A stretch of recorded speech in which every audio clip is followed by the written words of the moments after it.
Okay, I think we did this last lecture, but I'm just going to quickly go over it again because I'm going to need it again today.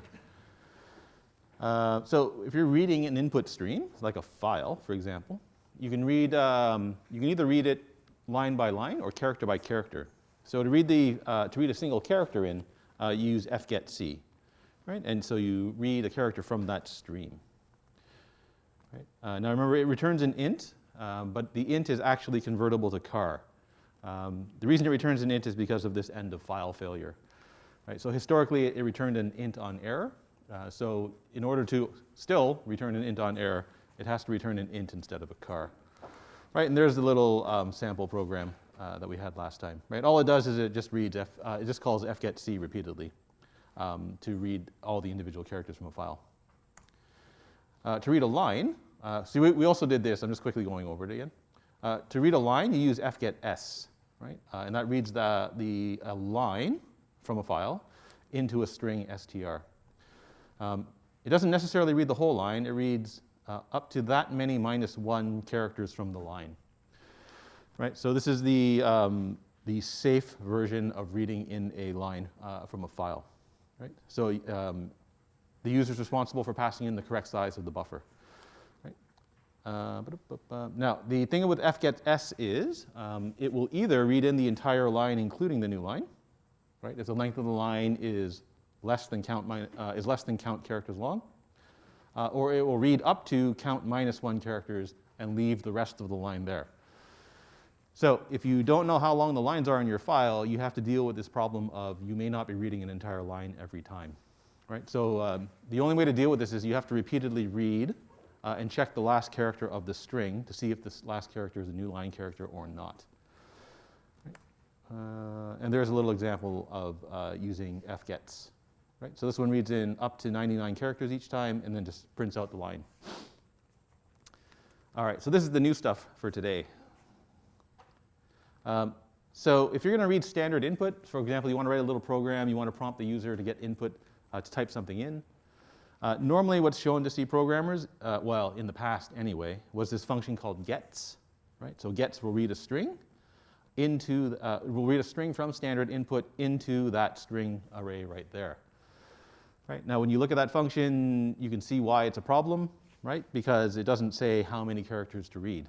Right? It just says read the entire line into this string, whether or not that string has space in it or not to store the whole line.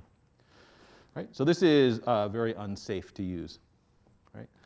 So read standard input into the character array until a new line character is found or the end of file occurs. Right? Now this is super useful if you're just writing yourself a little program, you want to learn how something works in C. Right? So go ahead and use gets. Right? But what you can't do is you can't use gets in production code because that leads to a very big problem, which I'll show you in a second. So here's how you can use gets, right? So you prompt the user to type in some input, right? I've got a string here that I'm going to read into. I've got another string right after it, and I'll show you why I'm using that in a second. Right? I'm going to get the string from standard input, and then I'm just going to echo the string back on that was typed in. I'm also going to print out the other array, right? The array that's after str.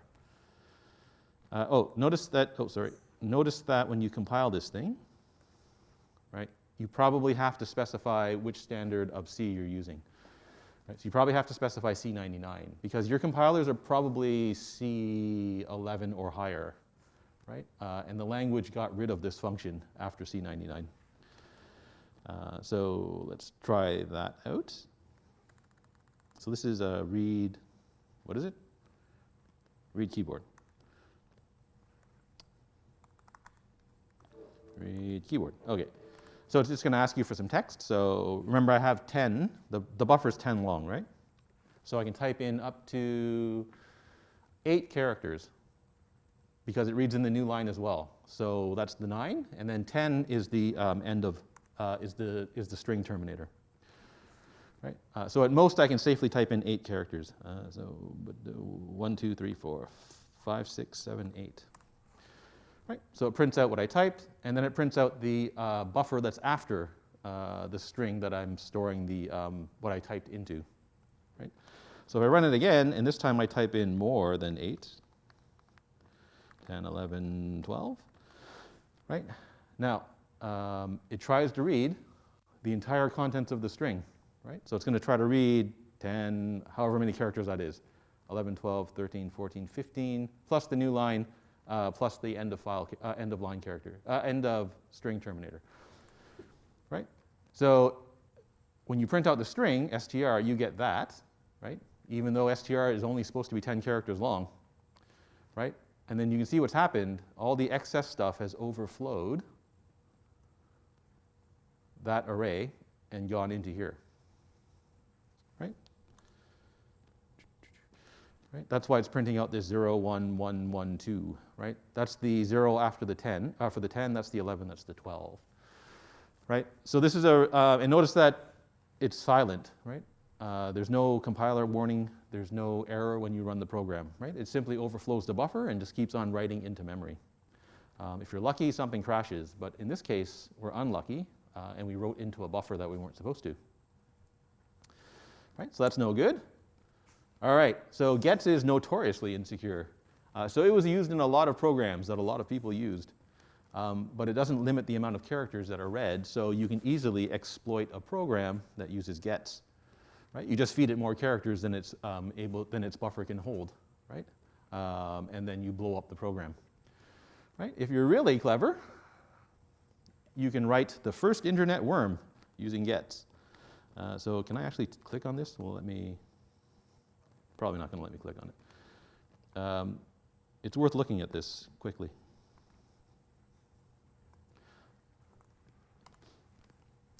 Okay, so this was in 1988, so probably before you were born, right? So this was the first internet worm. So this was the first program that one of the first programs that propagated itself across the internet by infecting computers, right? So it was a worm. It was used. It exploited right here, right?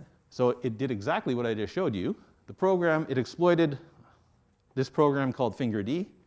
Right? FingerD has a line in it that tries to get something from the standard input using gets, and it blows up the buffer. Right? So this worm intentionally exploits this error here, and a bunch of other things as well. Right? Now it's pretty funny. You should actually take the time to read it, because if you read the article, it's kind of funny. So it was written by a graduate student at Cornell named Morris. Right? Notice that the graduate student went on to become a professor, right? So he actually got hired somewhere. So he wrote it at Cornell, but then he went to MIT to actually launch the worm, right? To hide the fact that it was someone from Cornell who wrote the worm. And then it went off and it basically blew up well, it didn't blow up the internet. But at the time, the internet wasn't very big, right? It consisted of a few thousand computers, but it managed to infect a good proportion of those computers. And so this kind of started the whole worm problem, right? People found lots and lots of other exploits that they could use and wrote other types of worms, right? It even says here he didn't intend the worm to be destructive. Instead, seeking to merely highlight the weaknesses present in many networks at the time, right? But the unintentional consequence was that it ended up being more damaging than originally planned. Yeah, so that's so don't use gets if you're writing software for other people. Okay, it's actually deprecated after C99, so if you try to use it on your compiler probably won't compile your program, and it'll warn you. Even if you compile it with the flag, with the C99 flag, it will warn you. Right, so it warns you that gets is deprecated, right? It's trying to tell you don't use this function if you can avoid it. Unfortunately, it's really convenient, especially if you're just writing little tiny experimental code. Okay, so instead of using gets, you should use fgets, right? So that's the version of the function that requires you to pass in the buffer size, right? And then you have to pass in which stream you want to read, right? So you have to pass in standard in as the stream. Alternatively, you can read stuff character by character, right? So use getC or fgetC. GetC to read standard input, fgetC to read standard input by specifying that you want to read standard input. Right. Okay, so here's, which one's this? Oh, this one's using fgets. So this is the exact same program. Is it the same program? No, this is illustrating fgetS to get the string. So this one will repeatedly, does it repeatedly write? Well, res. No, it doesn't. Okay, so here's an example of using fgetS. So this is read keyboard 2. Okay, let's quickly go back to here. So my buffer is length 10, right? So when I use fgetS, I can't read more. Here, I can't read more than 10 characters at a time, right? So I can't read more than 9 because I need room for the end of string terminator, right? Which fgetS always writes, right? So I can't read in more than 9 characters at a time, which is fine if my line that I type in is 9 characters, right? So 1, 2, 3, 4, 5, 6, 7, 8, 9. So you wrote 1, 2, 3, 4, 5, 6, 7, 8, 9, which is great. Now the problem is if you type in something that's longer than 9, like 10, right? The first call to fgetS will only read in the first 9. So that 0 and whatever else is hanging out on the end of the string is still sitting there on standard input waiting for you, right? So to consume the rest of the input, right, you need a call to fgetS inside of a loop, right? And inside the loop, you're checking, right? How do I know that someone actually typed in the entire string and you've consumed the entire string, right? You know you've consumed the entire string when you see the new line character at the end of the string, right? So this loop is constantly looking at the last character in the string str, right? When it sees that there's a new line character, it sets the pointer res to be equal to null, which stops the loop, right? So when you see the new line, you know that you've consumed the entire string, right? And then you can stop. Otherwise, you have to keep on consuming 9 characters of the string at a time, right? So this is you can see this is a lot more inconvenient than just using gets, right? But at least it doesn't blow up. At least it doesn't overrun your buffer. Okay, formatted input. All right, so a lot of the time when you're reading a file, the file will be formatted somehow, right? It'll be comma-separated values, or it'll be something, right? You might be reading in the marks for the course or something like that, so you'll have a student name, then you'll have the marks and something like that, right? So you know what the file sort of looks like, right? That's what we call formatted, a formatted file, right? So to read that kind of input, usually there's a couple of ways you can try to do this, right? So you can use fgets to consume the entire line, right? And then you parse the resulting string, right? So read in each line, parse the line for the information that you're interested in, right? How can you parse the line? Well, you can use that strtok function that I showed you the other day. You can use this function called scanf, which I haven't shown you yet. It works pretty similarly to printf, though. So printf outputs something, scanf will try to read something, right? So we'll try to read formatted input. I'll show you how to use that next class. This is probably the most sensible strategy because fgetS, that deals with all of the input and output errors that you might have, right? So it'll actually tell you if there's an IO error when you try to read something, right? And then these two functions here, if you use them correctly, they can deal with any parsing errors, right? So if you read a line and it's not what you're expecting, right? So the format's not what you're expecting, right? You can usually detect it with these two functions. Right? So it splits I/O errors and parsing errors into two separate, across two separate tasks, right? Which is probably what you want to do. Alternatively, you can try to use this scanf function, right? So scanf will read formatted input. The problem is it's reading input and trying to parse it at the same time, right? So now you've got this mixed up I/O and parsing error handling, which is harder to deal with. Right, so I'm not going to do this right now. I'll show you how to use this in the next class. Right, so we'll try to parse some formatted files. Okay, writing characters. Now, writing characters works pretty similarly to reading characters. Right, so to put a character onto an output stream, you just use fputc. Right, so fputc puts that character onto that stream. It returns EOF on failure, right? So again, that's why there's the int over here, right? That's why there's an int as input as well, right? It's all historical again. Right? This one's a bit interesting because it returns the character that you actually wrote if it was successful, right? So if you print a C and it works, then you get back a C. If it doesn't work, you get this negative value called EOF. Right? And the analog of FGetS is FPutS. Right? So that'll put an entire string to an output stream. Right? So it'll write a null terminated string to that stream. Right? Now, when you write that string to the stream, it does not put that last /0 to the file. Right? So it does not write the null terminator when it writes to the file. That also means you can't use this function to write a null terminator to a file. Right? Because if you try to do that, it's going to see the null terminator and interpret that to be the end of the string. So if for some very strange reason you actually need to write the null character to a string, to a file, you can't use this. Returns a non-negative value. Right, okay, so this one returns a non-negative value on success, and it returns EOF on failure. The exact value that it returns is unclear. So it's compiler dependent. Right? So all that you know is that it returns something that's not negative if it works.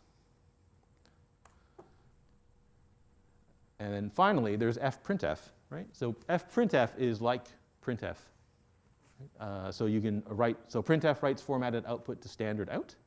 Fprintf will write it to a stream. Right? It takes in the exact same form for the formatting string. Right? So it works exactly like printf, except it now prints to a stream instead of standard out. Int is the number of characters that it manages to write to the stream. So here's a little example. Right, I'm going to write out a car. Right, I'm going to write out an int, an unsigned int, a long, a double, a string, and then a bunch of different values using fprintf. Right, so to print a car, you use %c as the conversion, right, and then you feed in a car. Right, to print out an int, you use %d or %i as the conversion, and then you pass in an int. Right, for an unsigned int, it's %u. And then an unsigned int. Right? For a long, it's LD, and then a long value. For a double, it's %f. For a string, it's %s. Right? And you're allowed to mix up whatever you want on the formatting string.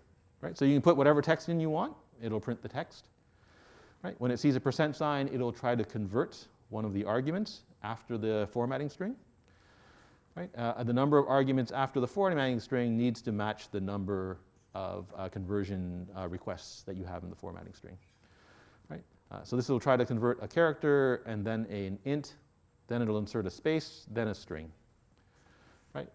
So this is going to try to print C99 followed by we. All right, so let's see what happens when we do this. Oh, sorry. What did I call this? Write formatted. Oh, what happened? Oh wait, this writes it to a file. Sorry. So this is writing to the text, to the file formatted.txt, right? So we have to open a file first. You have to open it for writing. So little w, right? And then if you cat formatted.txt, right? You get the output that you expect, right? So we print a car, print an int, print an unsigned int, and so on and so on and so on.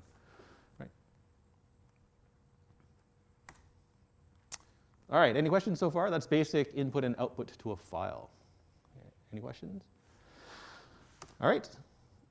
Now, a file on your disk, at least in Unix anyway, or Linux, any POSIX-based system, is actually random access. So you can actually jump around inside of a text file at random. Okay? So now to do that, you need to know about positioning in a file. Right? So when you open a file, there's something called the file position, right? You can think of it as just a pointer. So it points to where the next character will be read or written, right? The other way you can think of it is just an index into the file, right? Where the elements of the file are individual characters, right? You have to be a little bit careful about that, about the individual character thing. But for now, it's individual characters, right?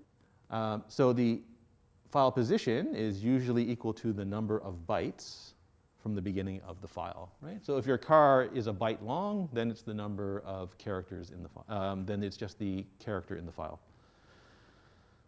right? When you open a file for reading or writing, normally the file position is set to the beginning of the file, which makes sense. If you open for appending, the file position is at the end of the file. So appending is weird, so you'll see that in a second.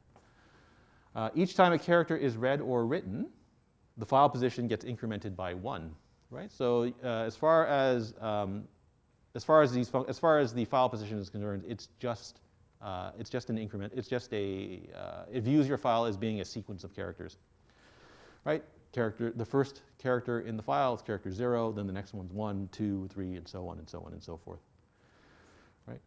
An ordinary file allows read or write operations at any position, right? At least in Unix it does. On Windows, I'm not so sure that's the case. So these are called random access files. Append is weird. Okay? So you have to be a little bit careful when you open a file for appending, because appending always happens at the end of the file. Right? It doesn't matter what you do to the position, to the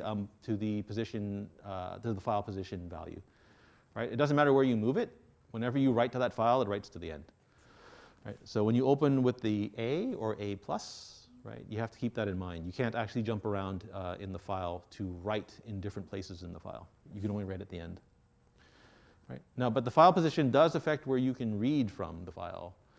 Right? So it's possible to open up a file, read and write at the same time, which turns out to be useful, as you'll see shortly. Okay, there are 5 functions that manipulate or read the file position. 2 of them aren't here. They're basically the same as fseek and ftell. They're just slightly newer versions of those functions. Okay, so these are the 3 functions that I'm interested in today.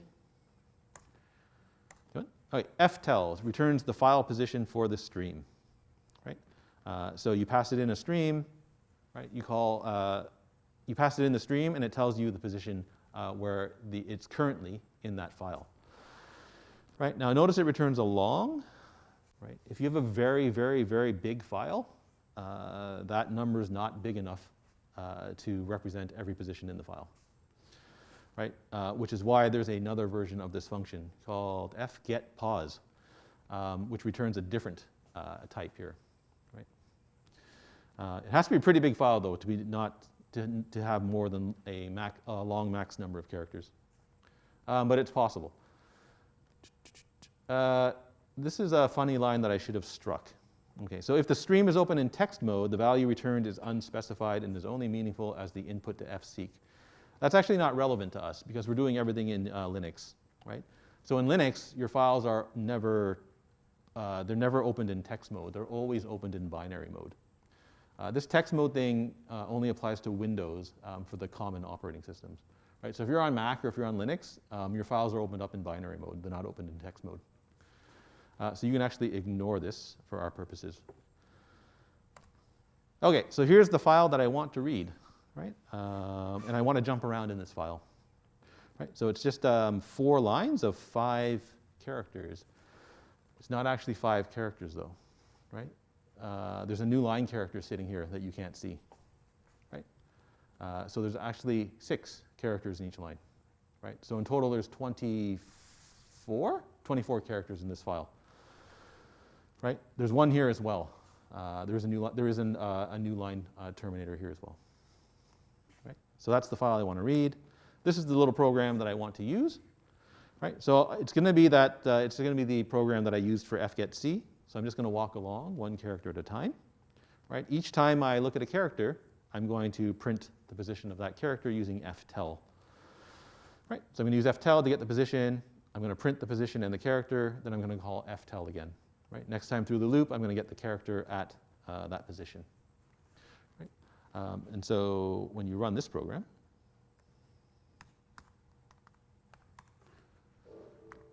tell. Oh, that's not good. Oh, you know what? Sorry, I forgot to copy over this file. I have to make this file. A, B, C, D. Oops. KLMNO PQRST. There we go. Oops. Okay. There we go. All right, so the A is at position 0, not surprising, right? The B is at position 1, not surprising, right? So on and so on and so forth. Notice that there's this blank line here. The blank line is the new line at the end of the line, right? So it actually prints the blank line here because it reads in the blank line character, and it tells you that's at position 5, right? So that's why you see all these blank lines in here, right? And you can see that the position just increments by 1 every time, right? So it behaves the way you kind of expect it should. Okay, you can rewind a file, right? So after you move around in the file, if you want to go back to the beginning, you can just execute the rewind command, right? Now the rewind command doesn't return anything, so you can't tell if it fails, right? So that's one thing you have to watch out for when you use rewind, right? If you read the documentation for the function and you need to test for failure, it tells you how to do that, right? There's a different way to go to the front of the file, the beginning of the file. So I'm going to use the same program here. I'm going to use the same program, but when I get to the last position in the file, right, I'm going to rewind. Right? So I'm going to read the whole file, get to the last position, I'm going to go back to the top, right? And then I'm going to read the whole thing, get to the last position, I'm going to go back to the top. So this is just going to run forever. Right? So this is tell forever, right? And that's what it gives you. Right? So it just continuously reads the file, right, until you hit Control-C to kill it. Right? If you actually check the output, right, if you actually look at the output to make sure you can see that it is in fact printing out the expected values every time. Okay, fseek. So fseek is the interesting one. So this is the one that lets you jump around, right? So you can seek to that position in the file. That's not exactly the position, right? So it's got these two funny parameters here, right? So one's the offset, one's the origin. Okay, so if you want the position from the front of the file, then you pass in the position and seek set for the origin, right? So it tells you the new position is exactly that many bytes measured from the beginning of the file if that is seek set. If you want to move from the current position in the file, right, you pass in seek cur, and then the number of characters you want to move forwards or backwards, right?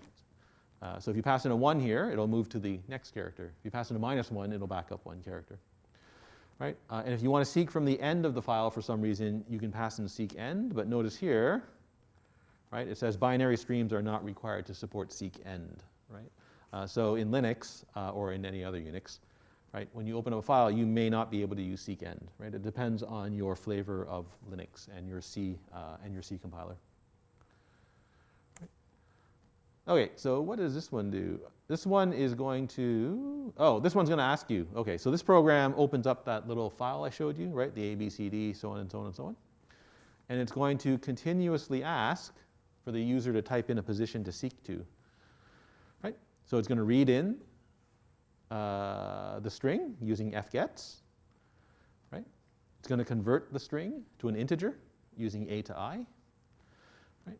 It's going to check, is the position less than 0? So when you type in a negative number, this is when it quits, right? So that's how I indicate how to quit. If the position is between 0 and 24, then it's somewhere in the file. So I'm going to seek to that position, and I'm going to print the character that we find at that position. Right? So if you change the size of this file, you have to change the 24 here. Right? So that's all it's going to do. Now, the buffer here is interesting. I spent like 20 minutes debugging this because it kept on giving me some weird results. So I'll show you what happens in a second. So let's run this version of the program first. So this is seek. Right? So enter a position to seek to. So if we type in 0, we should get the A, right? And that's what we get, right? We found the A at position 0. The 1 should be the B. The 2 should be the C, right? The 23 should be the 22, should be the T, yeah. Right? If you ask for the 23rd, that's the new line at the end of the file, so it prints the new line, right? That's why it looks funny. You type in -1, it stops, which is good. Now, this is worth doing. So when I first wrote the program, when I first wrote this program, I wrote something else. Okay, so there's the program in its current form. So when I first wrote the program, I thought, well, the buffer only needs to be 3 long because I'm typing in numbers that are 2, right? At most length 2. So I only need a buffer of length 3, right? Only need a buffer of, oops, sorry. Only need a buffer of length 3, right? So when you pass in 3, fgets will read in at most 2 characters, right? Which makes sense. I'm typing in at most a 2-digit number, right? Oh. So recompile. Right. Run it again. Right. And you start typing. So that looks fine, right? Type in a 1, also looks fine. 2 looks fine, right? 10. Now look at the output very carefully, right? So you type in the 10, it finds the J, that's great. And then it writes enter a position to seek to, right?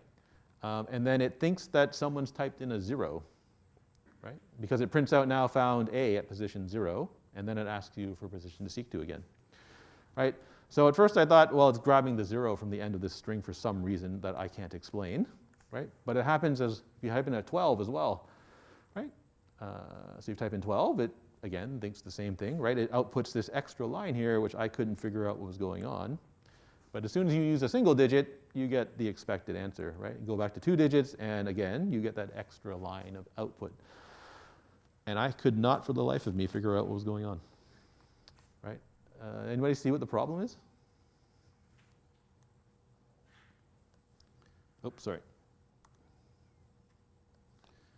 Boom, boom. Anybody? Remember, all I did was change this to a 3 from a 4, right? Anybody? Yeah, I didn't see it either. It took me forever. Like, it took me like 20 minutes to figure out what was going on with this program. So if you have a buffer of size 3, your buffer is size 3, right?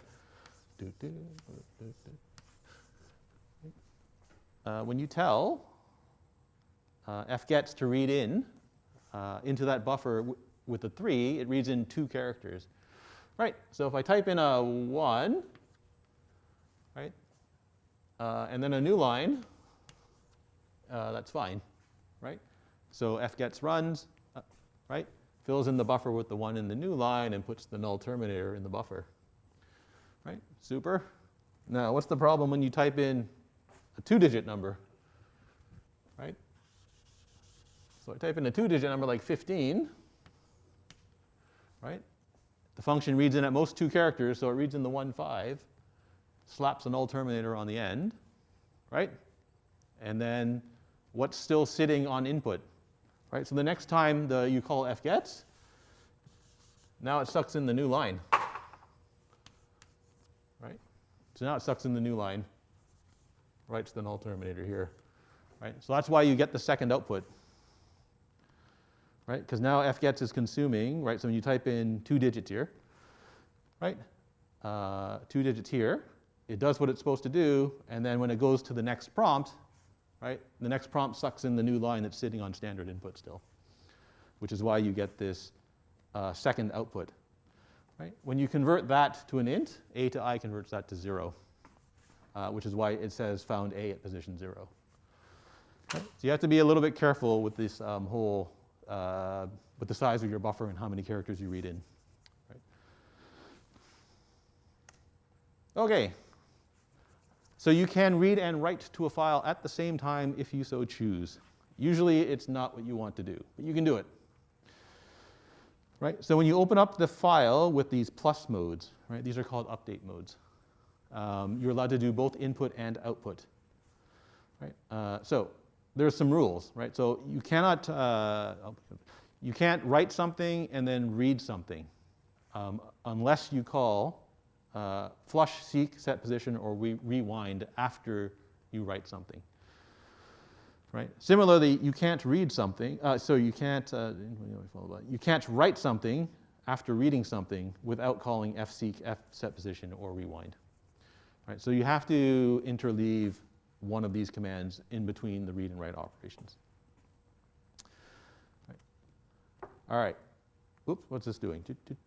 Okay, so this program here is going to read in a file, right? At the same time, it's going to write to the file. And what it's going to do is it's going to replace a character that you tell it to with a second character, right? So this is going to replace that character with that character. All right, so how's it going to work? We're going to open up, so the usage is replace char, file, target character, replacement character. So the file is the input argument number at index 1, right? So I'm going to open up that file. And I'm going to open it up using R+. Right? I'm not using W+, because W+ will delete the contents of the file before writing to it. Right? So R+ is what you want to do when you want to update the file. Right? Target, so that's my target character. Right? Now that comes in as a string, right? Because argv is a pointer to an array of strings.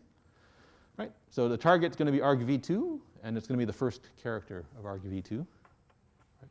The replacement character is going to be argv3, and it's going to be the first character of argv3. Right? And now I'm going to read the file one character at a time. Right? When I consume a character, I'm going to check, is it equal to the target character? Right? If it is, now remember what happens when you read a character, right? So I read something and then the position moves over by 1. Right? I want to replace the character that I just read, so I have to back up 1. So here's where fseek comes into play. Right? So notice read, seek, then write. Right? So there has to be a seek operation between the read and the write. Right? So I'm going to go back up 1. Right? So -1 from the current position. Right? So back up 1, and then write over that character. Right? So fput will put the character replace onto whatever character I'm currently on at the current position. Right? And then when you're done, close the file. Right? So it's replace char. And I guess I need a something to replace. OK, so there's a bunch of text. That's good. I'm going to replace the character A with something, a star or something like that. Replace char. Right? So this is temp2. Right? I want to replace the A with a star. Right? Let's try that. Oop, that's weird. Can anybody explain that? Hang on, let me put that at the top of the screen. Right, so let's go back to my program. Right, number of arguments. If it's not 4, right, 1, 2, 3, 4, right, it's going to print an error message. Right, so why am I getting that error message when I write that? Anybody? There's 1, right? That's the name of the program. That's the name of the file. That's the name of the character. That's the character I want to replace. That looks like the replacement character, but it's not. What is that in Bash? Yeah. Is it like a wildcard? It's a wildcard, right? It's all of that. So that's why it's not working, right? That's what I'm passing into the program. Right? You have to remember you're calling this from the terminal. So the Bash is doing wildcard replacement here. Right? So you're actually feeding in all of these to the program. Right? So what do I have to do? Well, I have to tell Bash this is really a string. Right? And now it works. Right? So if I look at temp2 again, right? All the A's have been replaced by stars. Right? So that's how you read and write to a file at the same time. Is that it? Is that all I wanted to say about this? Just a second here. Yeah, so the important parts in this are when you the read and the write operations. Right? There has to be an intermediate, and you have to figure out which two of these two cases you fall into. Right? So I'm reading, then writing. So output cannot be followed by input. Reading, so that's not the one. Input cannot be followed by output without an intervening call to fseek, set position, or rewind. Right? So that seek needs to be here. Otherwise, I believe it's undefined behavior. So anything can happen when you actually write to the file again. Right? Oh wait, why is this repeated? Okay, for some reason that's duplicated, and I don't know why. Oh wait, where's FC? No, we did that already, right? Okay. Okay, now, there's no way to insert a character into the middle of a file, right? So as far as the stream is concerned, right, it's just a sequence of characters, right? But there's no way you can go in and insert something into that stream. You can overwrite something in the stream, right, like that. That's no problem. But you can't go in and insert a character anywhere into the stream. Similarly, you can't delete a character anywhere in the stream, right? The most you can do is you can overwrite it with a space, right? But that doesn't actually remove it, right? So this isn't really, it's not really like a list of characters, right? It really is, it's basically, it's just an array that you can overwrite the elements of the array, right? But you can't move things around in the array. So what that means is I can't use that same code to replace a character with a string, right? Or to replace a string with a different length string, right? You can change this code to replace a string with the same length string, but you can't replace a string with a different length string, right? Because that involves deleting or inserting characters, right? So if you want to do something like that, you cannot simultaneously read and write to the file, right? Instead, what you end up doing is you read the entire file into memory, right? Then you perform the required insertion or deletions, right? So you basically suck everything into a big array, or an array of strings or something like that. Right? You perform the required insertion or deletions in memory, and then write everything back to a file. Right? So that's one way to do it. Alternatively, what you can do is you can open the file for reading, and then open a different file for writing. Right? You can't read and write to the same file though. Right? So open up the file to read, and then start to read the file. Every time you read in a character, you echo the character back on the output. Right? When you find something that you need to replace, you write the replacement string to the output instead. Right? And then you close both files at the end. Right? But there's no way to read and write simultaneously and do something like a general string replacement. Okay? Number one is fine if your file is not very big. Right? But if you have a ginormous file, you probably can't easily read it entirely. You can't read the entire contents into memory at once. Right? So if you have a really big file, you probably want to open up two separate files, right? One to read in, one to write to. Of course, the problem with solution number two is you can't write to the same file easily. Right? So what you have to do is you open up the file to read, you write to a temporary file, and then when you're done, move the temporary file back onto the original file. Right? So if you want to actually replace the contents of the original file, you end up making a temporary file. Right? Which is a problem, which can be a problem if the file is huge, because now you need space for a huge temporary file. Right? But there's no other way to do it, at least as far as I know. All right, any questions about the content from today? All right, that's it for today. I guess next time we'll finish up I/O and do something else.